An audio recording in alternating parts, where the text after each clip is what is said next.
if the broker is not paying back the lumper fee, this is what you can do. Now, first, let's determine a couple of things. Why did the broker not pay? How much was the broker, the lumper fee? Did you pay out of pocket? Did driver pay out of the pocket? Is it an EFS check or a COM check? Was it cash, card? Did you send a receipt to the broker? Did you tell the broker right away, like the next day, if this was at night, because usually you pay them at night, or if this was same day, did you send the broker the message and tell the broker that you actually paid for the lumper? And did you send them the receipt right away? What does it say in the rate confirmation? Are they going to reimburse you? Like JB Hunt, I think JB Hunt is the only one right now. There might be others, but you have to call them and have them issue a check. JB Hunt, I know that was a thing back then. I don't know if that's still the thing, so I don't want to say something wrong. But JB Hunt will not reimburse you if you pay for a lumper fee. And it doesn't make any sense. But it will say in their rate confirmation, and I learned that the hard way. I think one time, that was a long time ago, I think I either forgot about it or I didn't know. But I called them and I spoke to them and they approved it, but they said, hey, just next time, just so you know, don't pay the lumper fee because we're not going to reimburse it. So there has to be more context to that question. But usually that's the procedure. Once, so it depends also on the amount. If you see that this is a huge amount, because some lumper fees will be like $300 to $500 or more.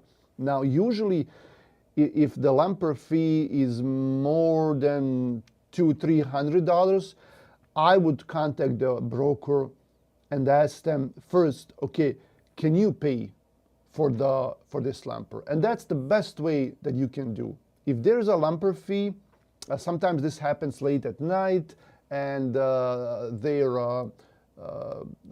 offices are closed. A lot of times they cannot issue a check because there is no one there, or the after-hour people, they're lost. They don't know what they're doing. They're just there so they can say that they are there. Like, after, no offense, but after-hours people, like, they were never able to help me when I had an issue. So best thing is that you ask the broker to pay for the lumper, so you don't have to deal with this, and you're going to avoid all of these things. Just ask them to pay. Now, if they cannot pay, or they say, hey, just go ahead and pay for it, we're going to reimburse it. You call them. If this is a high fee, they approved it. They said, yeah, it's fine. You can go ahead and pay for it. We'll reimburse you, because sometimes what happens is, like, the load might shift. Something might happen in the load, and if the broker did not approve that high amount, they will have a problem with that. They might blame it on the driver. They say, like, the driver was not driving normally, or the driver broke hard. He was braking hard. And I have a problem with that too. If the driver brakes hard, it's better than hitting someone, but that's another story, because the shipper is supposed to load the load in a safe manner, where the load is not going to shift if the driver brakes hard.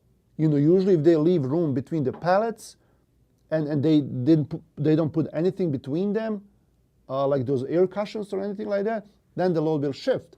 And then that's not the driver's fault, right? That's the shipper's fault. They didn't load the load correctly. But still, if this is a high amount, and you call the broker, and the broker will say, hey, well, why such a fee? Like, what happened? Why? Is there a reason? And then you go back to the driver and you tell the driver, hey, ask them, why are they charging us that much? And then, send us pictures. So there are a lot of things involved. If this is like this load that I just booked for this guy, he goes to Aldi tomorrow night. We know this Aldi is like $60, $70 every time. And that's normal. We pay that, they reimburse us. But if the driver tells me, hey, this load is the lumper fee is 200, then I know it's something out of ordinary, something happened, and then we have to get it approved. So once it gets approved, or even before, like this lumper, we don't have to approve it because it's a standard lumper fee. Next morning, because this load is delivering at midnight, next morning we will email the broker with the receipt and tell the broker, we paid a lumper fee, $65, here's the receipt.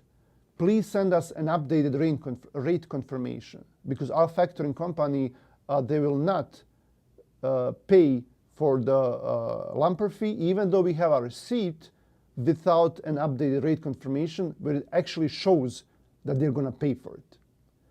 And then once they send you that updated rate confirmation, you submit everything to the broker or to the factoring. You submit rate confirmation, the invoice that shows the lumper fee, the rate confirmation with the lumper fee, the bill of lading, the POD with signatures, and the lumper receipt. And then you should not have any problems. Now, this is the standard procedure. If you didn't do these things, then you might have a problem. Once you send it, then the broker has to pay for it, right? Because everything is writing, everything is agreed upon. Now, if the broker still doesn't pay, then you go after them, and then you call them. Like we sent you the receipt. Here's a proof that I sent it to you. According to your rate confirmation, you have to pay it back. Usually, 99.99% of the times, you will not have a problem. Only if you missed some of these steps, right? So this is my answer for you. If the broker is not paying for the lumper fee, you have to first determine what the reason was behind it.